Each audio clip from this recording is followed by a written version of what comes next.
یو بله مسله د عزیزي مولا دا بیانه کړې چې ښځه او خاوند یو ځای غسل نشي اخیستلی، نو دم بې دلیله مسله د محترم ورونو. مشهور حدیث د عاشر لنا فرمایي چې ما نبي صلی الله علیه وسلم به یو ځای غسل اخیسته او ما به ورته چې دا علي ما ته اوبه پرېږده. نو نه پوهېږو چې ډېرې ښځې او خاوند سره ولې سي دښمني ده، هم چې وفات شي غسل نشي ورکولی او هم په ژوندون کې ورسره غسل نشي اخیستلی.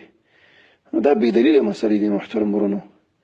په مسند احمد کې حدیث نقل لی عاشر لنا سر خوږېده وایي وا رأسا سر مې نبي صلی الله علیه وسلم ورته وایي چې لو متي قبلي لغسلتکي وکفنتکي، که چېرته ما نه مخکې مړه شوې زه به غسل درکړم او کفن به درکړم. نو څنګه ګوره نبي سلم د مرګ نه پس ورته وایي، اگر چې دا د مقلدینو مذهب خلاف دی، هغه وایي چې ښځه خاوند ته غسل نه شي ورکولی، خاوند ښځې ته بې دلیله مسله بیانوي. او دا نبي صلی الله علیه وسلم ورته وایي چې ته وفات شي ولې، خو زه به غسل درکړم. همداسې اسماء بنت عمیس نقل لري چې ان فاطمه رضی الله عنها اوست یغسلها علي رضی الله عنه، هغې دا وصیت کړی چې ما ته د علي رضی الله عنه غسل لاکي. ښکار روایت دی محترم ورونو.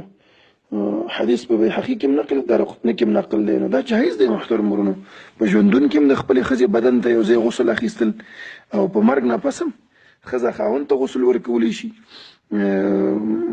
ابوبکر رضی الله عنه وصیت کړی چې کله زه وفات شوم نو زما ښځه دې ما ته غسل لاکي.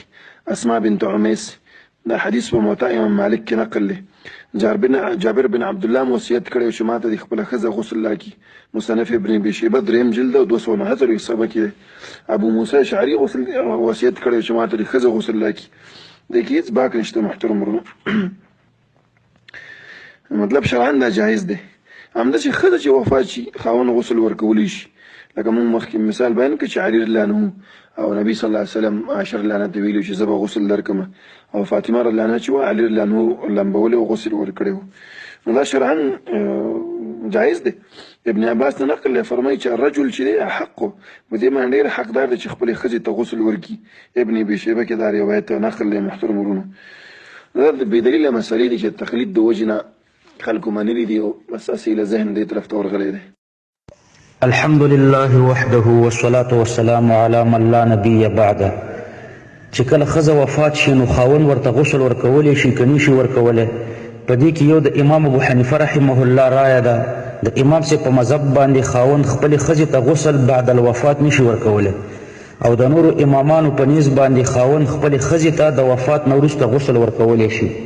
د دې نورو امامانو دپاره مشهور دلایل تقریبا 4 دي، لیکن په 4 واړو دلایلو اعتراضات دي، له دې وجې نه استدلال یې نه صحیح کېږي. یو استدلال د دوی دپاره د حضرت عایشې رضی الله عنها په حدیث باندې دی. د حضرت عایشې رضی الله عنها هم سر درد کولو او د رسول الله صلی الله علیه وسلم هم سر درد کولو. نو رسول الله صلی الله علیه وسلم حضرت عایشې رضی الله عنها ته وفرمیل چې ان مت قبلی فغسلتکی وکفنتکی، ای عایشې که ته زما نه مخکې وفات شوې نو زه به تا ته غسل درکم او تا ته به زه کفن درکم. نو وایي د دې نه معلومیږي چې خاوند خپلې ښځې ته غسل ورکولی شي د وفات نه وروسته. لیکن دغه حدیث قابل د استدلال نه دی. یو خو د دې وجې نه چې دا د سر درد واقعه په صحیح البخاري کې ذکر شوې ده، لیکن دا زیادت پکې نه دی روایت کړی، او د دې وجه دا ده چې په دې زیادت کې ابن اسحاق متفرد دی، او بیا د ده عنعنه پکې ذکر شوې ده. اسحاق چې په کوم روایت کې ابن اسحاق چې په کوم روایت کې متفرد شي نو داغه تفرد غیر صحیح وي، خصوصا چې کله په حدیث کې د ده عنعنه ذکر شي. نو یو پکې تفرد د ابن اسحاق دی او بل عنعنه د ابن اسحاق ده. د استدلال د قابلیت نه دا حدیث ویستلی دی. دویم دا ده چې که چېرته دا زیادت ثابت هم شي نو دا د احنافو د مذهب او د مسلک مخالف نه دی، ځکه غسلتو کې د دې 2 احتماله دي. یو دا ده چې غسلتو کې مباشرتا، دویم دا ده چې غسلتو کې تولیا. یعنی یو احتمال پکې دا دی چې حضرت علی په خپلو لاسونو مبارکو خپلې بیبي ته غسل رسول الله صلی الله علیه وسلم په خپلو لاسونو مبارکو خپلې بیبي ته غسل ورکړي. دویم دا چې رسول الله صلی الله علیه وسلم په خپلو مبارکو لاسونو غسل ورنه کړي، بلکې صرف تولی د غسل وکړي، طریقه د غسل بل چاته وښیي او امر په غسل باندې وکړي. نو اوس چې موږ د رسول الله صلی الله علیه وسلم په عاداتو کې نظر وکړو نو پیغمبر علیه السلام چېرته مړي ته غسل نه دی ورکړی. معلومیږي دا چې د غسل ټکي ترجمه دا نه ده چې زه به تا ته غسل در کوم مباشرتا په خپلو لاسونو باندې، بلکې د غسلتو کې معنا دا ده چې زه به تا ته غسل تولیاً در کوم، یعنی زه به متولی د غسل ګرځېږم، زه به امر کوم، طریقه د غسل به ورته ښیم.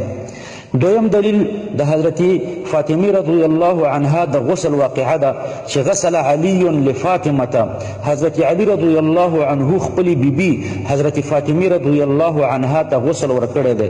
وګورئ عزیزانو، د حضرت فاطمه د غسل په باره کې 4 قسمه روایت دي. یو روایت دا ده چې اغتسلت فی حیاتها، حضرت فاطمه رضی الله عنها په خپل ژوند کې خپل غسل کړو او بیا دا وصیت کړو چې زما د وفات نه وروسته معمول وڅوي. دا روایت زیلعي ذکر کړی دی. دویم روایت د حضرت فاطمه رضی الله عنها د غسل په باره کې دا دی چې حضرت فاطمه ته ملائکو غسل ورکړو، غسلته الملائکه. وګوره تذکرة خواص الامه لسبت ابن الجوزی. اکثر علما په دغه دوړو روایتو اعتراض کوي. 2 روایت نور دي. یو روایت هغه دا دی چې حضرت فاطمه رضی الله عنها ته ام ایمن غسل ورکړو.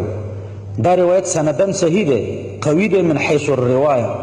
دویم روایت تقریبا څلورم روایت پکې دا ده چې غسلها علی و اسماء، دې دواړو ورته غسل ورکړو، حضرت علی او حضرت اسماء رضی الله عنهما دواړو ورته غسل ورکړو.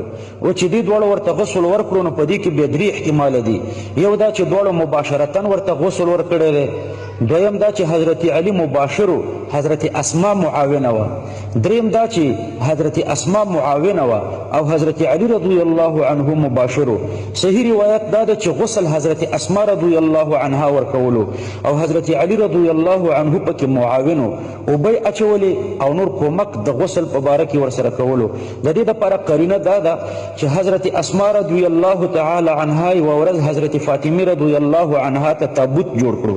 حضرت فاطمه رضی الله عنها د حضرت اسماء ته ذکر وکړو چې زنانه وفات شي او څادر ور باندې د پاسه پروت وي، نو دا څادر د بدن حکایت کوي، یعنی بدن ترې نخکاری، د بدن اندامونو حکایت ترې نه کوي.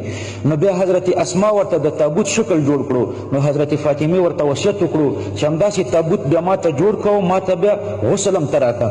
نو صحیح دا ده چې حضرت اسماء رضی الله عنها دا غسل ورکړی دی او حضرت علی رضی الله عنه پکې معاون دی.